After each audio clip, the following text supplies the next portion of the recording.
होती तो 1,00,000 वर्ष की आयु में 60,000 वर्ष तपस्या करना पड़ता और द्वापर में होते तो वही हाल होता। इसलिए कलयुग में आए हैं और कलयुग में हम इन्हें कलयुग में अभी आए हैं। कलयुग सम नहीं आन युग जो नर कर विश्वास। कलयुग से बड़ा युग कौन हो सकता है? कलयुग सबसे बढ़िया है, याद रखना। किसके लिए? जो आत्म कल्याण करना चाहते हैं, याद रखना।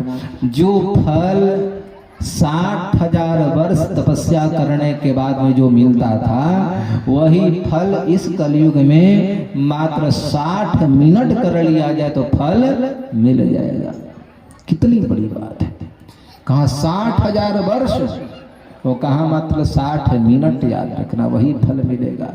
तो कलयुग ने कहा परीक्षित से कि यत् फलम नास्ति तपसा, तपस्या से जो फल नहीं मिल पाता था। कैसा तपस्या? राम राम राम। लोग शरीर गला देते थे, हड्डियां मात्र रह जाती थी, मांस तो खत्म हो जाते, हड्डियों में भी एक दीमक लग जाते थे। और बेचारे तप करते करते करते मानो शरीर में बिंबा मिट्टियां दीमक लग जाते थे यार। कितने को तो हड्डियों में भी गलन हो जाता था, याद रखना। इतना कलयुग में कोई तपस्या करे तो क्या करना है, भगवान तुरंत आ जाएंगे, याद रखना। उस समय भगवान आने में देर करते थे, लेकिन अब की बार भगवान जल्दी आ जाएंगे, याद रखना। तो कलयुग ने कहा कि यत् फलम नास्ति तपसा, जो तपस्या से फल नहीं प्राप्त होता था, न योगे न समाधि, न योग से, अष्टांग योग से, न समाधि, न समाधि लगाने के बाद भी जो फल नहीं मिल पाता था, वही फल जो है कलयुग बोला कि वही फल लभते सम्यक कलौ केशव कीर्तनात्। इस हमारे युग में महाराज जी, यानी कलयुग में जो केशव का कीर्तन करता है और कीर्तन करने मात्र से उसको फल प्राप्त हो जाता है, याद रखना। बोल गोविंद भगवान की। तो समाधि लगाने की आवश्यकता नहीं, नाक बंद करने की आवश्यकता नहीं, जल समाधि लगाने की आवश्यकता नहीं है। बोले फिर क्या किया जाए? बोले तप भी मत करो, बोले कि काम करो। बोले क्या?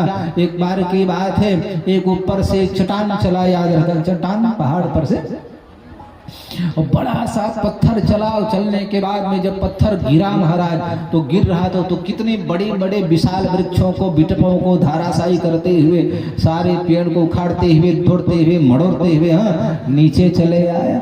और पूरा चट्टान को बिटप बड़े बड़े विशाल वृक्ष भी नहीं रोक पाए। लेकिन जब एक जगह आया विशाल पर्वत का टुकड़ा जो है, पत्थर, और आने के बाद में वहां पर स्थिर हो गया, रुक गया, क्योंकि वहां पर घास ही घास थे और घास के पास में पत्थर रुक गया।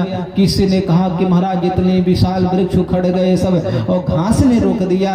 बोले कि याद रखना, इस कलयुग में घास क्या है? भगवान का नाम है मानो। बड़े बड़े यज्ञ जप तप पूजा पाठ आदि आदि सब किनारे लग जाएंगे, लेकिन भगवान के नाम में वो ताकत है, वो सामर्थ्य है कि सब सुलभ कर देंगे, सब ठीक कर देंगे। इसलिए कहा कलौ केशव कीर्तनात्, कलयुग के केशव में जो है कीर्तन से सब काम हो जाएगा, याद रखना। इसलिए गोस्वामी जी महाराज लिखते हैं, चहु जुग चहु